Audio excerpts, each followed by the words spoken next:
What's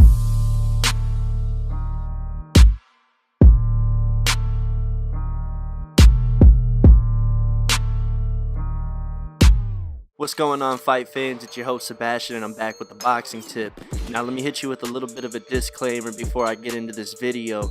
This is for both parties who stand on opposite ends of the argument of whether or not Roman Gonzalez is pound for pound number one. I'm not going to reveal whether I think he is or not, but on most lists he is. And remember, everybody is entitled, so if you don't think he is, I don't blame you. If you think he is, I don't blame you as well. So with that being said, I want to get into this discussion about the pound for pound number one fighter's biggest threat. And I'm not talking about Carlos Quadras. I am talking about the beast that lies relatively unknown at 115-pound weight division. And that fighter is Naoya Inoue. Now, most people are probably gonna, they probably have never heard of him, or they might disagree with me, but yes, he is a threat. In my opinion, he is one of the best kept secrets at the lower weight classes. The dude is an absolute monster. He actually has a fight coming up really soon. As you guys know, in the Gonzalez versus Quadras fight, he was present, and he has been trying to get at either one of these two guys. But since they had such a great matchup a few months back, it's only right that they have a rematch. So, and I hear they're in the negotiations. I hear I've seen on Twitter that Gonzalez is making some statements about money. I don't really know the entire situation, so I don't want to touch down on that too much. But what I do know is boxing ability, and Naoya Inoue, like I said, is a monster. I got put onto him, maybe about a year ago or so, and I didn't really pay too much attention to him. I watched a couple of his fights, and I'm like, God damn, this motherfucker's good. And then I seen him I think he was on the top 10 pound for pound lists for Ring Magazine there for like a couple weeks or so. Not sure exactly the duration he was on the list, but I know he never made it past like 7 or 8 or something like that. I know he was like 9 or 10. He was ranked somewhere on Ring Magazine's pound for pound list. So when I seen that, I was like, well, I only seen like a fight or two from this guy, so let me go ahead and check him out again. And then I started watching all his fights, and then I realized, like, wow, this fucking guy is no joke. He means business. He's mean. Like, mean as hell when he fights. I mean, I'm talking, and just kind of from like an in the ring perspective here, he has some of the most beautiful body punching I've seen from a fighter. Not the best, obviously. I have no bests, so I just usually say one of the best, one of the most beautiful, because it's true. It is one of the most beautiful body punching fighters that have ever laid eyes on. Mind you guys, I'm young, so I went through the De La Hoya, Mosley, Hopkins, Trinidad, like that era time. I didn't really get into the, and even catching like the later portion of the heavyweight division when that was thriving, and it seems like it's picking back up. But, I wasn't around for like Tyson in his prime days and, shit like that. Like back when American boxing was like really, really popping off, especially in the heavyweight division. Or, like the Ray Leonards and, the Durans, all those all-timers, man. Like, I wasn't around for that, so excuse my excitement for fighters nowadays. You might not think they're as good as the fighters in previous eras, which I completely understand. Like I said, everybody has their own opinion, and boxing is a very opinionated sport when it comes to the fan base, so I have no issues with your guys' argument. But today's era of boxing, Naoya Inoue is one of the best body punchers I have ever laid my eyes on. He has excellent footwork, great defense. I mean, outstanding defense. Slipping shots, blocking punches, counter punching, anything that relates to transitioning between offense and defense, he does so well. He sets up everything so perfect. His feet is on point, and he, for a little dude, has big punch. And like I said, he's mean, he's aggressive, but he is tactically aggressive. He's not like a Triple G aggressive, but if you want to kind of bring it up to scale, in a way, he is. Now, don't get me wrong, I'm not trying to discredit Roman Gonzalez or Carlos Quadras, because those two fighters are badass. They are very good boxers, especially Carlos Quadras, in my opinion, coming from Mexico, given the traditional boxing school of Mexico, Carlos Quadras kind of defies that in a way. Yes, he has that warrior mentality. I will not go down without a fight mentality. I will get in the trenches and throw these hands with you. Yes, he does possess that, but Carlos Quadras, for a Mexican boxer, has some of the most beautiful footwork I've ever seen. Joseph Jojo Diaz actually peeped him out, a while back. He's an excellent boxer from Mexico too. So, being that that's my heritage, it makes me proud to see that the school of Mexican boxing is starting to become a little bit more technical. Even with Canelo, he's a little bit, from coming from Mexico and the Mexican school of boxing, he's also an exceptionally technical fighter as well. So Carlos Quadras, yes, big fan of the guy. Always have been, always will be. Him fighting Gonzalez doesn't change anything for me. Now, Roman Gonzalez, I think you guys remember Wilson Caden? He used to do the film studies. Dude had fucking awesome film studies. Some of my favorite on YouTube, by the way. Like I said, I've peeped out. The smaller weight classes weren't always something that I paid attention to, but Wilson Caden actually, a few years ago put me on Roman Gonzalez, from watching his channel. And I was like, holy shit, he's like and it is true, he is kind of like a mini Triple G in there. Not trying to compare them too much, but they are both aggressive, smart, counter-punching technicians, applies smart pressure, effective pressure. Like Roman Gonzalez, one of the best in the sport at cutting off the ring. His combination punching is almost unmatchable because of his punch selection. He punches so beautifully. His offense is off the charts. His defense, now a lot of people, they judge the Carlos Quadras fight and then, go off and say, well, if he walked out of that fight, beat up looking like that, then he must not be no pound for pound #1 fighter. Like, that's bullshit, man. Shut the fuck up, because I don't agree with that at all. Like I said, you got your own opinion, man.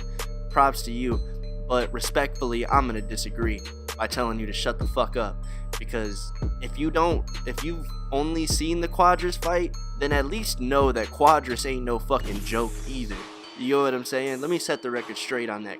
Carlos Quadras was no joke before Gonzalez, and he's still gonna be no joke of a fighter after Gonzalez. Same with Gonzalez. He was a fucking beast going into the Quadras fight and jumping up 4 weight divisions before he got there, and he's still gonna be a beast after that fight, and if they fight again. So I'm gonna set the record straight on that. If you're talking shit about Gonzalez's defense, then you must not know what you're looking at. Because how have you ever seen such an offensive fighter get hit so little unless he was facing the lineal champion at 115 pounds in his first or second fight after getting to that division? That makes no sense. That makes absolutely no sense at all. His defense, beautiful defense. Slips punches, uses his feet, blocks punches. Yeah, he takes a lot of punches, and he's going to. He is an offensive fighter. He is primarily a overwhelm you with punches and bunches type of fighter. But he's smart about it because he is always defensively responsible. Head control. He holds the phone anytime he throws punches. He doesn't just let his hands go with no defensive responsibility and is able to return fire. Head movement, beautiful footwork, especially aggressive footwork like cutting off the ring or applying pressure, and also great defensive footwork. But these three being in the same division, Naoya Inoue, Carlos Quadras, and Roman Gonzalez, easily makes the 115-pound division one of because those three are in the same weight class, in my eyes, automatically makes the 115-pound weight division one of the most suspenseful weight divisions. All right. See, I was biting my nails when Quadras and Gonzalez were fought. All right. I know that was the same. I didn't really care for the Kell Brook Triple G fight. Fan of both of those guys, but just some of the, I don't know. I never understood the reasoning for the fight really, but I'm not gonna bash either one of them. But I didn't understand the reasoning. The fight that I was excited for that day was Quadras versus Gonzalez. Why? Because I knew that I know that there was two top-notch A-level, and I will say A-level fighters going up against each other, and we're not seeing a whole bunch of that in boxing right now. So fuck yeah, I'm gonna be crazy excited about it, you know what I mean? But in the back of my head, I was like, I don't really, whoever wins this fight isn't gonna bother me, you know. It's not gonna like make me disappointed in either one of the fighters. I wasn't gonna be disappointed at either one of them, and it wasn't gonna convince me that they were the best at 115 pounds. Why? Because sitting right there ringside was probably, like I said, one of the best kept secrets at 115 pounds, and I knew it. So when the day comes that Naoya Inoue fights either Quadras or Gonzalez and he beats them, come back to this video and I'm gonna tell you, just come back to the video and come talk to me about it first off. But don't be surprised if it happens. Don't be like, what? And don't be like, oh, they were fucking bums anyway and yada yada yada. Like, no, don't be surprised if he beats either one of those guys. Can Quadras or Gonzalez beat Naoya Inoue? Yes, of course they could. They are that good. But see, that's the excitement. That's the excitement in it all. I wanted to go ahead and talk about the 115 pound division and these three particular fighters because it's not very often that we have three A-level fighters all in the same weight class, basically circling around, not circling like they're avoiding, but just letting that shit's actually going down. We got Quadras Gonzalez. Now we're probably gonna get it again. But after that fight, either one of them fools, I don't care if it's the loser, they need to fight Naoya Inoue. He is too good not to get in either one of those two guys. There's nobody else in the 115 pound division that deserves a fight with either one of those dudes more than Inoue. So yes, he is a threat. Can he be beaten? Of course, any fighter can be. You gotta be a better boxer. There's no, like, about that whole puzzle shit, and I hear the HBO commentary, they drop that shit too. There's no puzzles in boxing. I mean, I guess you could say it's sort of like a puzzle, but it's more like a game of chess. Everything is strategic. Chess is probably the best, you know, like the best game to compare to boxing because it's all strategy and you gotta have the skill. If Naoya Inoue has the skill and is a better boxer than Quadras or Gonzalez, then he can beat them. He's able to, and he has the skill, believe me. Same goes for either one of the other two beating Inoue. It can happen because those guys are that skilled as well. That's why I love the 115 pound division right now. It's like I said, to me it is one of the most suspenseful because anytime, maybe next year or even the preceding year, we have the chance to possibly see another fight between two A-level fighters or two other fights that can be made between A-level fighters, Quadras Inoue, Gonzalez Inoue. And if someone else surfaces in the 115 pound division that presents himself as an A-level fighter, it just makes it all the better. It makes it all the better. So I was gonna make a prediction video for Naoya Inoue versus Kono, but I guess I'll go ahead and drop my pick right now. I think Naoya Inoue is going to just plow right through this guy. He wanted the fight between either Gonzalez or Quadras. He didn't get it, obviously, or he didn't get it, obviously, because he knew that they were going to rematch, or they're in negotiations to rematch. If they don't rematch, then I'm going to be kind of pissed off, you know what I'm saying? Because if they weren't going to rematch, or if things were going to be this much of an issue or a lot harder to make than the first time, then why not have given the other best 115 pounder a chance to fight either one of you guys? You know, that would piss me off just a little bit. Even though I want to see the rematch, of course I do.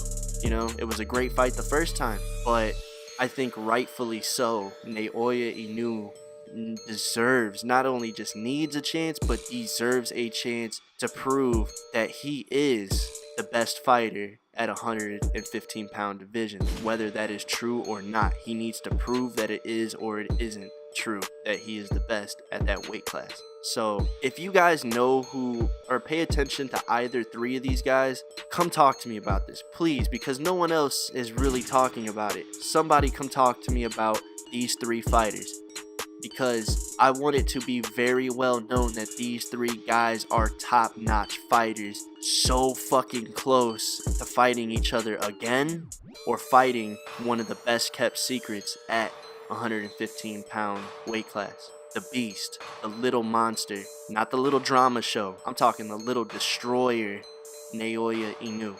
But let me know what you guys think, man. That's all I got to say.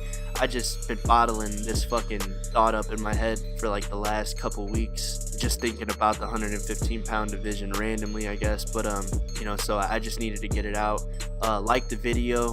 If you guys pay attention to the 115-pound division, like this video. Come talk to me about this, please. I need someone to talk to about this because not too many people pay too much attention to the 115-pound weight class. Also, subscribe to my channel. I'm pumping videos every day, guys, and I do not want to bullshit you guys. I will not bullshit you on my videos. If I say something that you don't like, please understand that it is in the way that I see it. If you guys agree with me, then I'm glad, but I challenge anyone to disagree with me because, like, I liked a comment on one of Thunderdome's videos. He said if people don't disagree, then we have nothing to talk about. We're boxing fans. We should have fucking plenty to disagree about and plenty to talk about. So come talk to me, and also introduce someone to boxing. That is my slogan for this channel. Introduce someone to boxing. Introduce a new fan to boxing. Bring them to these videos on YouTube. Steer them in any direction that you want. If you put them on your favorite fighter, that's cool. That is cool.